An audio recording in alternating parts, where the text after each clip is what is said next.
Hello friends, welcome back to my channel please classes in advance English structure 31।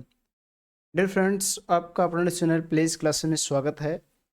आज के video lecture में आप advance English structure का 31 31वां video lecture देखेंगे। अब तक 30 वीडियो लेक्चर अपलोड हो चुके हैं और ये जो वीडियो लेक्चर आप देख रहे हैं ये 31वां 31 वीडियो लेक्चर है।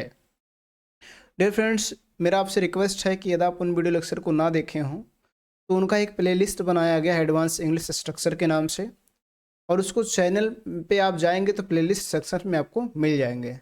यदि इतना आप नहीं खोजना चाहते हैं तो डिस्क्रिप्शन में उसका लिंक है प्लेलिस्ट का, उस प्लेलिस्ट के माध्यम से जाकर सभी एडवांस इंग्लिश स्ट्रक्चर के वीडियो लेक्चर को देख सकते हैं और सीख सकते हैं।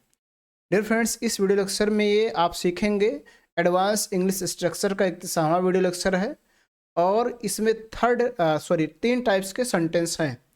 हर वीडियो लेक्चर में तीन टाइप्स के सेंटेंस है, उसी प्रकार से इस वीडियो लेक्चर में भी आपको तीन टाइप्स के सेंटेंस मिलेंगे और इनको तीन स्लाइड्सों में देखेंगे कैसे हिंदी से इंग्लिश में ट्रांसलेट करना है। अब डियर फ्रेंड्स, पहले सेंटेंस की बात करें तो पहला सेंटेंस देखिए, अब से मैं झूठ नहीं बोलूँगा। दूसरा, अब से वह वहाँ नहीं होगा। तीसरा, अब से तुम पढ़ाई करोगे। तो इनमें कॉमन मिल रहा है अब से, अब से, अब से। अब ये ऐसे सेंटेंसों को आपको हिंदी से इंग्लिश में ट्रांसलेट करना पड़े, बोलना पड़े तो कैसे बोलेंगे, अभी आप फर्स्ट स्लाइड्स में सीखेंगे। और ये फर्स्ट टाइप का सेंटेंस है कि इसको कैसे हमें हिंदी से इंग्लिश में ट्रांसलेट करना है, कैसे बोलना है। अब डियर फ्रेंड्स, अगले सेंटेंस की बात करते हैं तो अगला सेंटेंस है, अच्छा होता यदि मैं वहाँ नहीं जाता। अच्छा होता यदि तुम मुझे नहीं पढ़ाते। अच्छा होता यदि वो यहाँ नहीं होता। तो ये आपको सीक्वेंस टाइप्स का सेंटेंस है और इसको आप सीक्वेंस स्लाइड्स में देखेंगे कि कैसे इसको हिंदी से इंग्लिश में ट्रांसलेट करना है, कैसे बोलना है।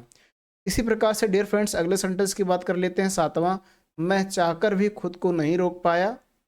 आठवां, मैं चाहकर भी वहाँ नहीं जा सकता। और नौवां, तुम चाहकर भी मेरा कुछ नहीं कर सकते। तो इसमें शब्द मिल रहा है आपको चाहकर भी, चाहकर भी, चाहकर भी।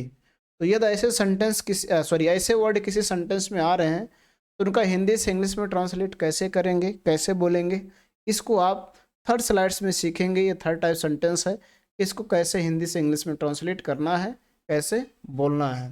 तो डियर फ्रेंड्स, चलिए एक एक स्लाइड्स को और एक एक टाइप सेंटेंस को सीखते हैं कि कैसे हिंदी से इंग्लिश में ट्रांसलेट करना है। आपके सामने पहला स्लाइड्स है, देखेंगे। पहले सेंटेंस की बात कर लिया जाए तो पहला सेंटेंस है, अब से मैं झूठ नहीं बोलूँगा। दूसरा है, अब से वो वहाँ नहीं होगा। और तीसरा है, अब से तुम पढ़ाई नहीं करोगे या तुम पढ़ाई करोगे। तो जब अब से देखिए, यहाँ पर अब से है, यहाँ भी अब से है और यहाँ भी अब से है। तो सबसे पहले आपको इस स्ट्रक्चर को देख लेना है, ये स्ट्रक्चर क्या कह रहा है। तो ये स्ट्रक्चर कह रहा है फ्रॉम नाउ ऑन। सबसे पहले आप इस फ्रेज का यूज कीजिए, फ्रॉम नाउ ऑन। ये फ्रेज का यूज करना, फ्रॉम नाउ ऑन मतलब अब से। फ्रॉम नाउ ऑन, अब से। अब सेंटेंस लिख देना है, मैं झूठ नहीं बोलूंगा। तो बोलेगा आइल, आइल अर्थात I will not tell a lie, tell a lie, I will not tell a lie. From now on I will not tell a lie, अब से मैं झूठ नहीं बोलूंगा। ठीक इसी प्रकार से दूसरे सेंटेंस में भी आपको करना है। सबसे पहले आपको यूज करना है फ्रॉम, उसके बाद नाउ और उसके बाद ऑन। From now on. ठीक, अब सेंटेंस वो वहाँ नहीं होगा तो वो का इंग्लिश होगा ही, और होगा का इंग्लिश होगा विल वी। बट इसमें नहीं शब्द है तो नॉट लगाकर उसके बाद बी का यूज करेंगे और फिर वहाँ का इंग्लिश देयर। ठीक, उसके बाद full stop. From now on he will not be there. इसी प्रकार से तीसरे में, अब से तुम पढ़ाई नहीं करोगे तो अब से का इंग्लिश होगा फ्रॉम नाउ, उसके बाद ऑन। फ्रॉम नाउ ऑन तुम पढ़ाई नहीं करोगे तो बोलोगे यू, सॉरी पढ़ाई करोगे, you will study, you will study. तो इस तरह से आपको करना है। जब अब से आ जाए किसी सेंटेंस में तो सबसे पहले आप इस फ्रेज का यूज़ करेंगे। इस फ्रेज का यूज़ आप अंत में भी कर सकते हैं, कोई दिक्कत नहीं है। फ्रॉम नाउ ऑन का यूज़ आप अंत में भी कर सकते हैं और शुरू में भी कर सकते हैं, कोई समस्या नहीं है, कोई दिक्कत नहीं है। अब डियर फ्रेंड्स सेकंड टाइप समझते हैं। पहले सेंटेंस डियर फ्रेंड्स आपके सामने सेकंड टाइप, अच्छा होता यदि मैं वहाँ नहीं जाता, अच्छा होता यदि तुम मुझे नहीं पढ़ाते, अच्छा होता यदि वो यहाँ नहीं आता, नहीं होता, सॉरी नहीं होता। तो यहाँ देखिए अच्छा होता, उसके बाद यद, फिर अच्छा होता यदि, अच्छा होता यदि। ऐसे सेंटेंस आपको बोलने पड़ रहे हैं या ट्रांसलेट करने पड़ रहे हैं, तो इस स्ट्रक्चर को याद कर लीजिएगा। इसी स्ट्रक्चर के अनुसार ऐसे सेंटेंसों को बोलना है, ट्रांसलेट करना है। तो सबसे पहले आपको यूज करना है it would have been better, लिख दीजिए it would have been better, ठीक है, it would have been better. उसके बाद इफ का यूज करना, क्या यूज करना है, इफ, और उसके बाद सब्जेक्ट लगाना, मैं की इंग्लिश आई, और फिर लगाना इनके साथ हैड, और फिर लगाना V3, जाना, जाना के इंग्लिश होता है गो, थर्ड फॉर्म गॉन, और ऑब्जेक्ट है नहीं अदर वर्ड में, वहाँ, वहाँ की इंग्लिश देयर, फिर full stop. It would have been better if I had gone there, sorry यहाँ पर नहीं शब्द है, मैंने इसका ध्यान नहीं दिया, नहीं है तो नॉट का यूज करेंगे, उसके बाद गॉन लगाएंगे। तो it would have been better if I had not gone there, ठीक। इसी प्रकार से इसको भी कीजिए। सबसे पहले आप यूज कीजिए इट वुड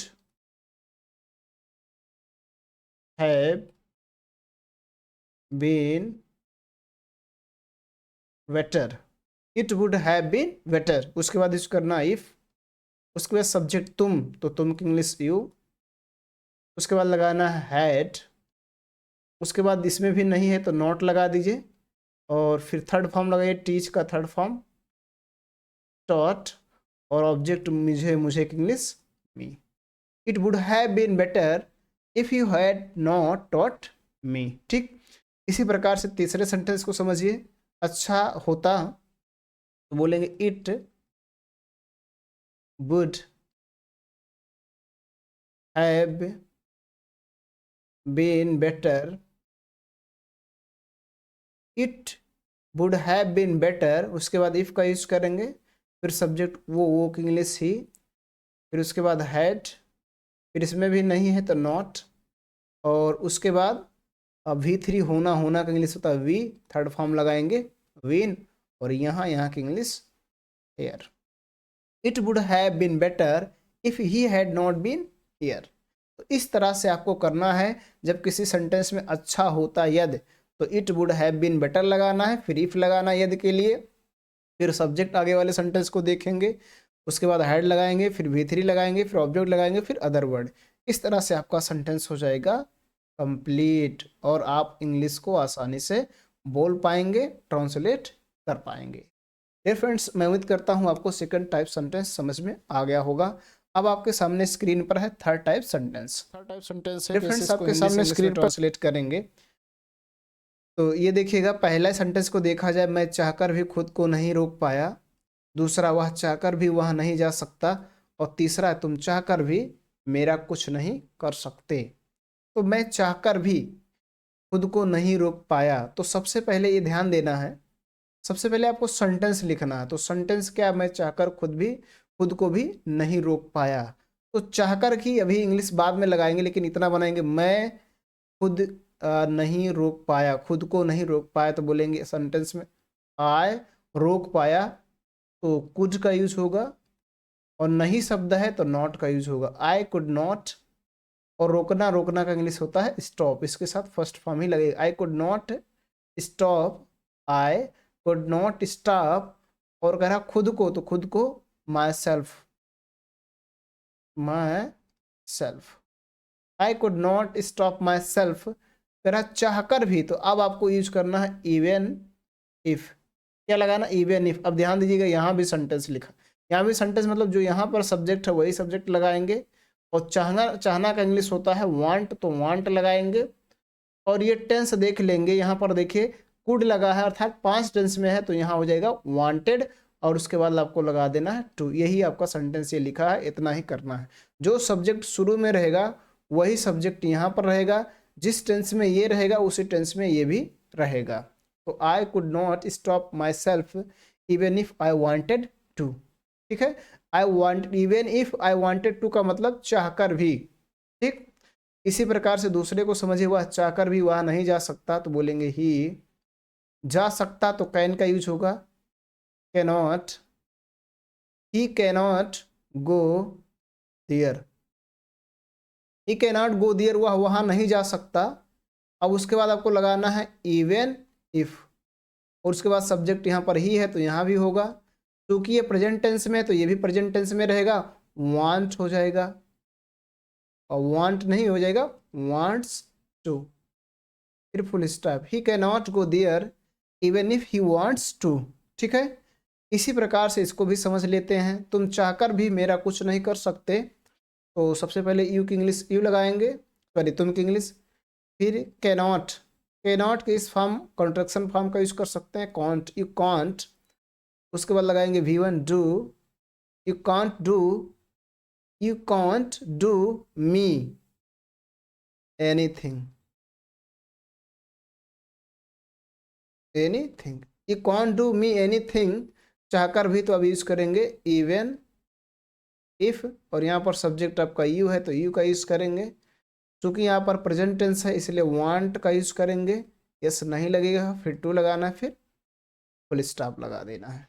इस तरह से आपको सेंटेंस को ट्रांसलेट करना है, बोलना है।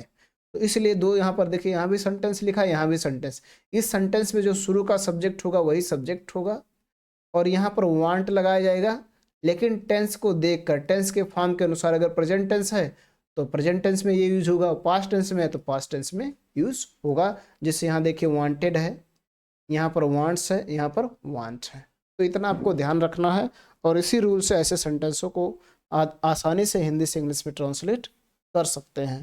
डियर फ्रेंड्स, मैं उम्मीद करता हूँ आपको समझ में आ गया होगा कि अब ऐसे सेंटेंस को कैसे हमें बोलना है, कैसे ट्रांसलेट करना है।